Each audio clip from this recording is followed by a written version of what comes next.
निश्चित तौर पर हमला है, गंभीर हमला है, पूरी न्यायिक प्रणाली पर हमला है, संविधान पर हमला है। संविधान न्यायिक विवेचना को सुप्रीम मानता है और ये सुप्रीम कोर्ट के जो सुप्रीम जस्टिस हैं उन्हीं पर हमला करते हैं, चीफ जस्टिस हैं उन पर हमला करते हैं और जस्टिस दूसरे न्यायाधीशों पर हमला करते हैं। ये हमला चाहे संवैधानिक पद पर बैठे हुए लोगों से आ रहा हो, चाहे सांसद गणों से आ रहा हो, ये भाजपा के लिए एक ऐसे दस्ते का काम कर रहे हैं जो दस्ता आक्रमण करके लोगों के मन में दहशत पैदा करता है। ये न्यायपालिका को डराने का एक प्रयास है भाजपा का जो है, जिसकी घोर निंदा की जानी चाहिए। और जो कुछ नड्डा जी ने कहा है वो तो लोगों की प्रतिक्रिया देख करके, जन प्रतिक्रिया देख करके, अच्छा अरे भाई कांग्रेस, फिर कांग्रेस के बाद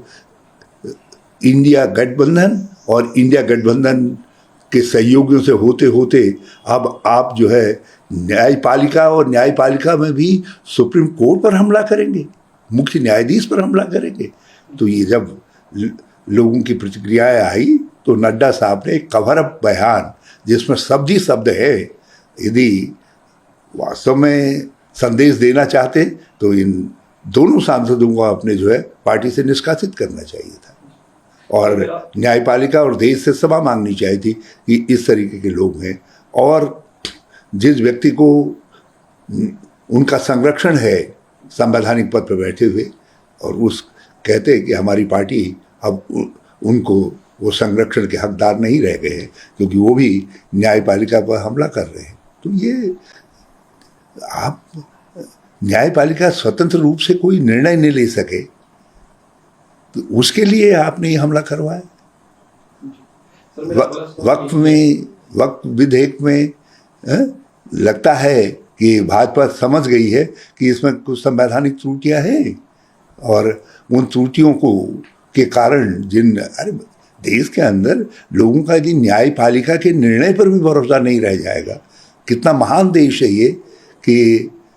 लोग लड़ते रहे वर्षों की लड़ाई के बाद भी जब राम जन्मभूमि का मामला सुप्रीम कोर्ट के सामने आया, लोगों ने सुप्रीम कोर्ट के निर्णय को माना। किसी ने खुशी से माना तो किसी ने आदर से माना तो किसी ने दबे मन से माना, लेकिन माना सबने। यही भारत की लोकतंत्र की खासियत है और उस खासियत को आप समाप्त कर देना चाहते, उस संवैधानिक निष्पक्षता को आप समाप्त कर देना चाहते हैं। तो ये बड़ा गंभीर मामला है और इस पर देश के लोगों को विचार करना चाहिए।